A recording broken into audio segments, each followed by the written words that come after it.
Be me, married 10 years, 2 kids, wife Sarah was cool when we met, liked camping, wasn't dramatic. We actually laughed together. Around 2019 she joins this women's empowerment circle, starts following feminist Instagram accounts, whatever. She's making friends. Then her friends Jess and Amber start coming over constantly. One evening they're in our kitchen, wine flowing. I'm in the living room, helping Ethan with math homework. He's 8, struggling with fractions. Isabel's 6, colouring on the floor. I overhear Jess through the doorway. Girl, you do everything around here. He just exists. Amber. That's emotional labour. They never get it. Sarah laughs. Right? Like, I have to manage literally everything. I freeze, I work 50 hours a week, coach Ethan's soccer team, do dishes every night. What am I not doing? Over the next few months, Sarah starts using their language against me. You're not pulling your weight emotionally. I ask what she specifically needs. If I have to explain it, that's more emotional labour. The friend group intensifies. They start a book club reading bell hooks and Roxane Gay. Sarah begins correcting everything. Don't say guys, say everyone. She lectures Isabel about princess dresses for 20 minutes, instead of just buying one or saying no. I try to keep the peace, take the kids to the park, let them just play without commentary. Ethan picks a blue Gatorade at 7-Eleven, Sarah later, in this serious tone. Colours don't have genders, buddy. He's 8, he just likes blue. One night, Jess and Amber are over for dinner. I mention Ethan's soccer team made playoffs. Amber, fork halfway to her mouth. Don't you think sports culture reinforces toxic masculinity? I laugh. Wait, she's serious. He's 8, he likes running around and scoring goals. Jess leans forward. That's pretty dismissive of Sarah's growth journey. I look at Sarah, she's nodding along, doesn't say a word in my defense, in my own house. After they leave, I try to talk to her. Babe, I feel like we're not on the same page anymore. Maybe we should try counseling. She actually scoffs. Counseling? So some therapist can tell me to compromise my values? I'm not asking you to compromise. You want me to shrink myself back down? That's what this is about. Sarah, that's not... I'm finally becoming who I'm supposed to be, and you can't handle it. Things get worse. She makes everything a teaching moment with the kids. Ethan asks why only boys are in Boy Scouts, instead of just answering. She launches into a 15-minute lecture about gender segregation and the patriarchy. His eyes glaze over. Isabel wants to be a princess for Halloween. Sarah sits her down for a talk about how princesses reinforce helplessness and waiting for male rescue. Isabel's 6. She just thinks the dresses are pretty. I start taking the kids out more. Park, movies, ice cream, just to let them be kids without constant analysis. The final straw comes on my birthday weekend. I planned a camping trip, had the tent packed, s'mores, supplies, whole thing. The kids were excited. Ethan kept asking if we were leaving yet. Friday afternoon, I come home from work. House is empty. I call Sarah.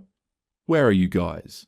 Oh, we're at the climate march downtown. It's important the kids see activism in action. Sarah, it's my birthday weekend. We had plans. This is more important than birthday plans. They need to understand their privilege. She hangs up. I sit in the empty house, camping gear by the door.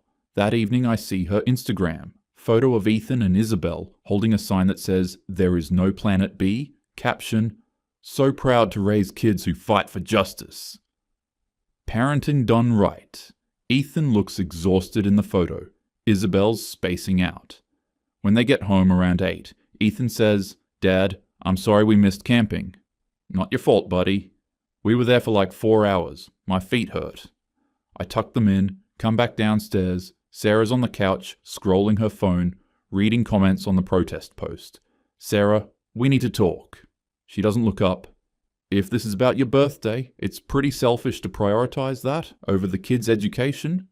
"Their education. Ethan has school Monday. This was supposed to be family time." "Family time can happen anytime. These protests are time sensitive." I take a breath. "I think we should try marriage counseling, seriously." Now she looks up. "You want to pay someone to tell me I'm wrong?" "That's not what counseling is." I'm not shrinking myself to make you comfortable. If you can't handle me growing, that's a you problem. I stand there, realize she's unreachable. The woman I married is gone, replaced by someone who sees everything through this lens, where I'm the enemy. 2 weeks later, she asks for a divorce. I don't think this is working. You're holding me back from becoming who I need to be. Part of me is devastated. Part of me is relieved. The eggshells were killing me. Okay, I say, if that's what you want. She looks almost surprised I didn't fight it. That night, I sleep in the guest room, lie awake, thinking about Ethan and Isabel, wonder what this is going to do to them. I call Marcus the next morning. He's my buddy from college, got divorced 3 years ago, lost custody of his daughter. We meet at our usual spot. This dive bar that does decent wings. I tell him what happened. Bro, he says, wiping hot sauce off his fingers, you need to lawyer up now. Like today, courts are going to side with her automatically. You need to document everything. Document what? Everything. Every text. Every time she violates anything. Every weird thing she does. Trust me, she's going to come for you eventually. I hire a lawyer. Sarah's lawyer paints me as emotionally unavailable and resistant to modern parenting approaches. My lawyer says we can fight for 50-50 custody, but it's expensive, and honestly, with the kids this young, Ethan's 10 now, Isabel's 8, courts almost always favor the mom. I'm exhausted from the whole thing. Agree to her getting primary custody. She gets weekdays. I get every other weekend, plus alternating holidays. Child support is set, papers are signed. Feels like I lost, but I tell myself, at least we can co-parent peacefully now. Wrong. First few months, post-divorce, the kids seem lighter during my weekends. We do normal stuff. Movies, park, video games. Isabel laughs more. Ethan opens up about school without filtering himself, but they start making comments. Mom made us go to another rally on Saturday. I just wanted to stay home and play Minecraft. Mom's boyfriend Tyler made us do this weird exercise at dinner where we had to list our privileges. It was so awkward. Mom posted us at Pride without asking. My friends from school saw it. I bite my tongue. Don't badmouth her. Just listen. Then I notice her Instagram is getting more extreme. She posts the kids constantly. At protests, at marches, at community organizing events, always with captions about raising conscious kids and doing the work. Comments are full of her friends praising her. The kids' faces in the photos look tired. One weekend, Ethan mentions casually, Mom says you don't understand intersectionality. Did she explain what that means? Not really. She just said you're part of the problem. He's 10. Then something happens that I file away mentally, though I don't realize how important it'll be later. Ethan has severe asthma, has since he was 6, 2 ER visits last year when he couldn't breathe. His pulmonologist prescribed a rescue inhaler. He's supposed to have it with him always. One Friday, he shows up for my weekend. Within an hour, I notice he's breathing weird. Short, shallow breaths, slight wheeze when he exhales. Buddy, you okay? Yeah, just my chest feels tight. My stomach drops. Where's your inhaler? He hesitates, looks down. Mom didn't pack it. I text Sarah immediately. Ethan doesn't have his rescue inhaler. Can you drop it off or should I come get it? Her response comes 20 minutes later. He doesn't need it this weekend. Those things create dependency. He needs to learn proper breathing techniques. I read it 3 times. Ethan has severe asthma, the kind where his oxygen levels drop, the kind that sent us to the ER twice. Sarah, he's wheezing right now. His doctor prescribed this for a reason. Big Pharma wants you dependent on their products for profit. I've been researching natural approaches, breathing exercises, dietary changes. You wouldn't understand. Ethan's breathing is getting worse. The wheeze is audible now. Get in the car, bud. 20-minute drive to the 24-hour CVS. I call his pulmonologist's emergency line on the way. Explain the situation. The doctor sounds alarmed. Asks if Ethan's lips are blue. If he's struggling to talk, says withholding a rescue inhaler from a severe asthmatic is dangerous, calls in an emergency prescription immediately. We get to the pharmacy. I pay out of pocket. Insurance won't cover it this early, but I don't care. Ethan uses it in the parking lot. 2 puffs. Within minutes, his breathing eases. The wheeze fades. Better? He nods, looks scared. Mom said I just need to relax and do the breathing exercises she taught me, that it'll go away. My hands are shaking on the steering wheel, not from anger, from fear of what could have happened if I hadn't noticed, if he'd had an attack in the middle of the night. I tell Marcus about it Monday over coffee. His eyes go wide. Dude, that's your smoking gun. What? Medical neglect. She refused to provide prescribed medication for a serious condition. Asthma can kill kids. You have the texts? Yeah, but... Save them. Screenshot them. Save the pharmacy receipt and the doctor's note. That's legitimate evidence she's putting ideology over his health. I don't want to be that guy who... You're not being that guy. You're being a dad. She's playing games with his ability to breathe. Document it. I screenshot the texts, save the receipt, the doctor's note, file it all in a folder on my computer labeled Custody Docs. Even though I don't plan to do anything with it. Surely it won't come to that. Greater than accept she keeps pushing, cancels my weekends last minute. Taking the kids to an important event. No discussion, just a text. 2 hours before I'm supposed to pick them up, happens again the next month.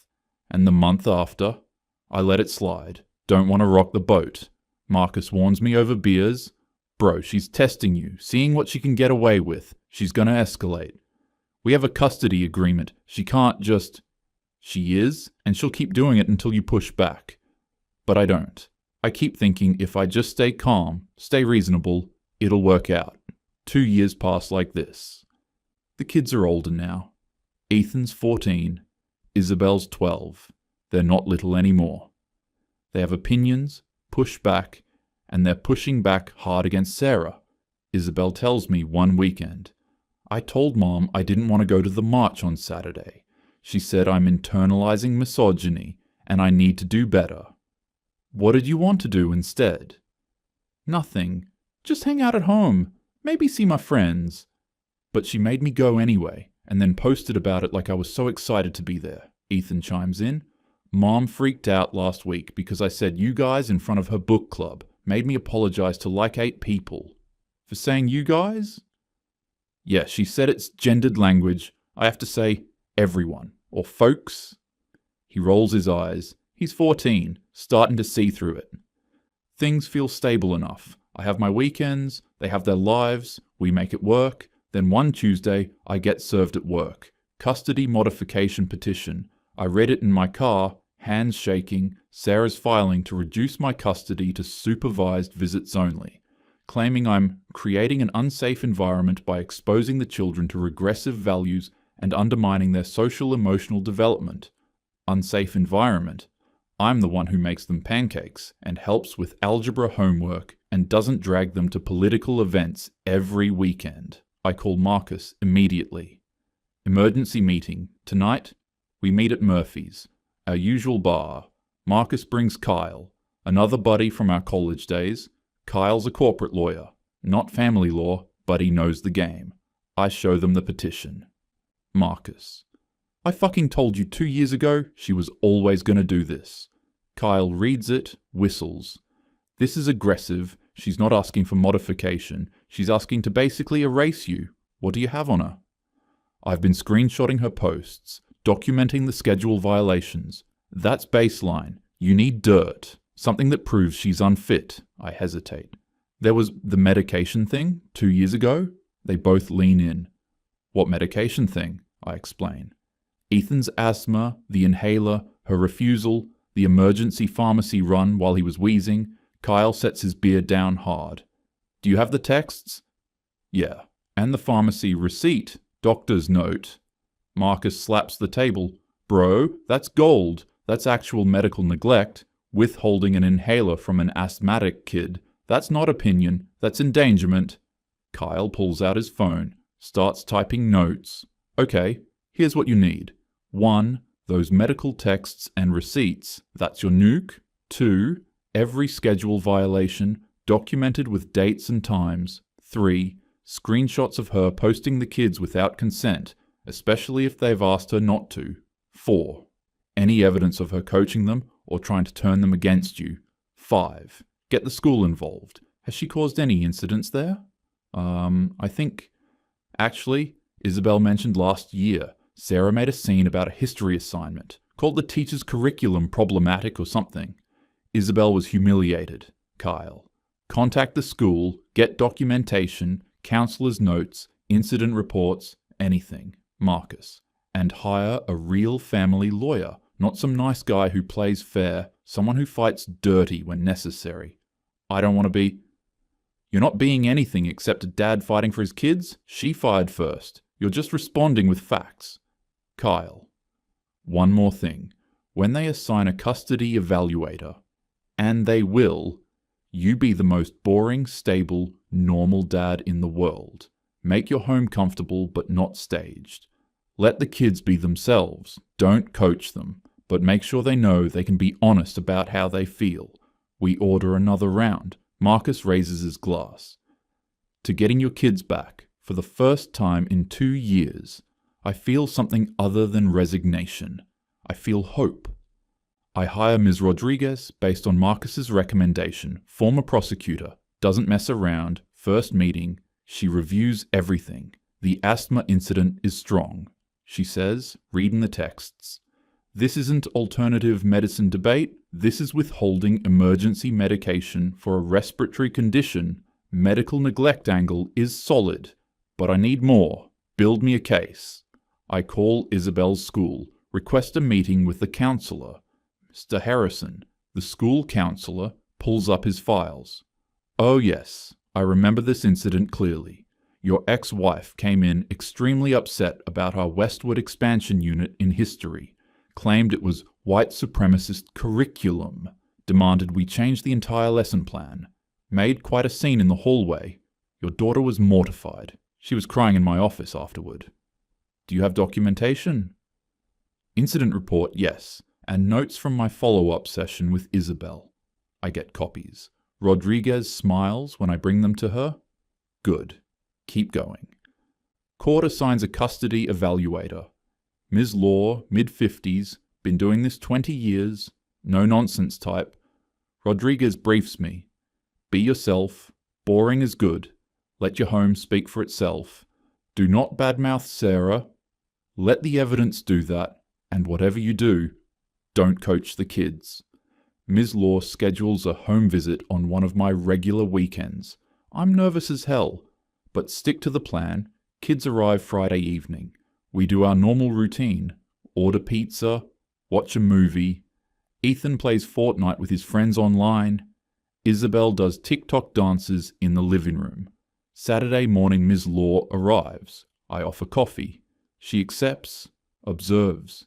We eat breakfast. I make pancakes. Kids argue about what movie to watch later. Normal sibling bickering. Ms. Law asks them questions. They're natural, relaxed. Ethan talks about his robotics club at school. Isabel shows her a sketch she's working on. Ms. Law asks about their mom. Isabel hesitates. Mom's... She's intense. Like, everything's a lesson. I love her, but it's exhausting sometimes. Ethan. At Dad's, I can just exist. I don't have to think about every word I say. Ms. Law takes notes. I don't interrupt. Don't add anything. After she leaves, I have no idea if I helped or hurt my case. Then Rodriguez calls with unofficial intel. Ms. Law visited Sarah's place yesterday. Off the record, it was a disaster. House was staged like an HGTV photo shoot. Sarah had a whole presentation ready about her parenting philosophy. Kids were clearly coached. They gave very rehearsed answers when Sarah was in the room. But when Ms. Law spoke to them privately, she pauses. Let's just say their answers were very different. Different how? Your daughter started crying, said she feels like she's always being judged at her mom's house, that she can't just be herself. I sit down. My heart breaks for Isabel, then my secret weapon falls into my lap. Isabel comes over one weekend, seems upset. We're sitting at the kitchen table. She's picking at her dinner. Dad, can I show you something? She pulls out her phone, opens Instagram DMs with her friend. I feel bad talking about Mom, but... I just want you to know I'm not lying about how I feel there. The conversation. Friend. How was the march? Isabel.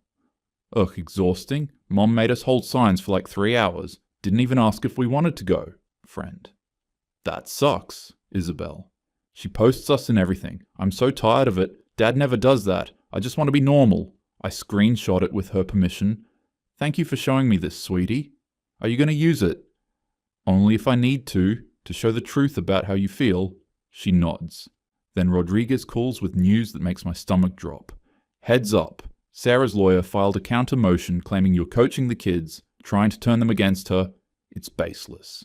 But it might shake Ms. Law's perception. Stay the course. Don't react. I text Marcus in a panic. He calls immediately. Bro, she's flailing. That's a desperation move. Means she knows she's losing. What if Ms. Law believes her? She won't. The kids have been consistent. Just don't give Sarah's lawyer any ammunition. Stay boring. During a drive home from soccer practice, Ethan mentions casually, Dad, Mom's been telling us what to say if people ask us questions. What kind of things? Like that we feel safer with her, that you don't understand our development needs. But that's not true. I keep my eyes on the road. Hey buddy, if anyone official asks you questions, evaluators, lawyers, anyone, just tell the truth about how you feel. That's all that matters. Don't worry about what anyone wants you to say. He nods. That's what I've been doing. I relay everything to Rodriguez. She actually smiles. We've got her. One more thing drops. Tyler, Sarah's boyfriend, apparently told Ethan last week he needs to unlearn his male socialization. Ethan's 14. He just wanted to watch the football game. I document that too. Court day. Marcus and Kyle come for support, sit in the gallery. I meet Rodriguez outside. Sarah's there with Tyler and Jess. She looks confident, almost smug. We enter the courtroom. Judge Patterson presiding. Woman, 60s, been on family court bench 15 years. Sarah's lawyer goes first. Paints me as emotionally stunted. Claims I undermine her progressive parenting values. Says the kids need ideological consistency.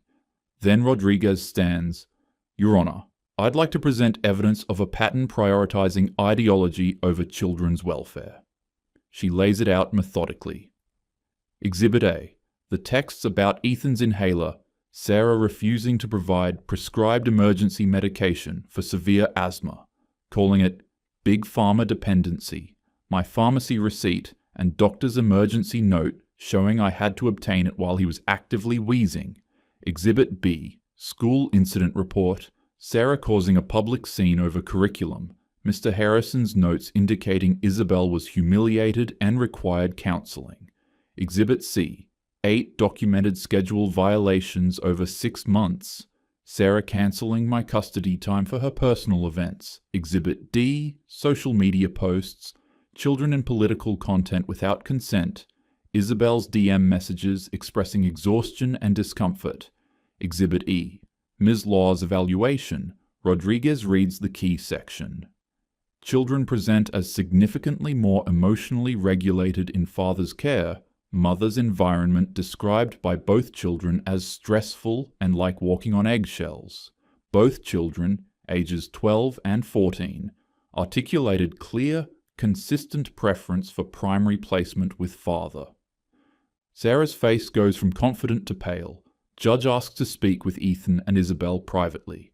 They're in chambers 45 minutes. I'm sweating through my shirt. They come out. Isabel's been crying, but looks relieved. Ethan catches my eye. Small nod. Judge returns to the bench. I've reviewed all evidence and spoken extensively with both children. Several things are clear. First, the inhaler incident is deeply concerning. Withholding emergency asthma medication is not a philosophical choice. It's medical neglect that could have resulted in serious harm. Second, the school incident demonstrates a pattern of prioritizing personal ideology over the children's emotional well-being. Third, these children are 12 and 14, old enough for their preferences to carry significant weight, both independently and consistently expressed strong desire for primary placement with father. She looks at Sarah. Ms. Walker, your passion for social causes is noted. However, children are not vehicles for political education, and medical decisions must be based on doctor recommendations, not ideology. The ruling. Primary physical and legal custody awarded to father. Mother receives standard parenting time, alternating weekends and holidays. This is a permanent order, modifiable only with significant change in circumstances. Permanent, not temporary, permanent. Sarah explodes. This is bullshit. The system is rigged against mothers who actually care. You're going to let him erase everything I've taught them. They'll grow up to be... Ms. Walker, that's enough. No, you don't understand. He's going to turn them into sexist, privileged... Bailiff, remove Ms. Walker if she says one more word. Jess tries to calm her. Tyler looks uncomfortable. Sarah's shaking with rage as they lead her out. That evening, the kids arrive with their stuff. Sarah dropped them off without coming to the door. Isabel hugs me, starts crying. We don't have to pretend anymore. Pretend what, honey? That we're happy there. That we like all the stuff. I hold her. You never have to pretend with me. Ethan, trying to be tough. Thanks for fighting for us, Dad. We order Chinese food, watch a movie, no lectures, no lessons, just us. Later, I text the group chat. I owe you guys. Marcus. Nah, man. You had the balls to fight. Kyle. You had the evidence. That inhaler thing was the nuke. I think about that Friday 2 years ago when Ethan showed up wheezing, when Sarah refused to send his medication because of some article she read online. At the time, I thought maybe I was overreacting by making such a big deal of documenting it. Turns out that documentation saved everything. I didn't win by being manipulative or playing games. I won because when it mattered, I had proof that I put the kids' safety first, and she had proof that she didn't.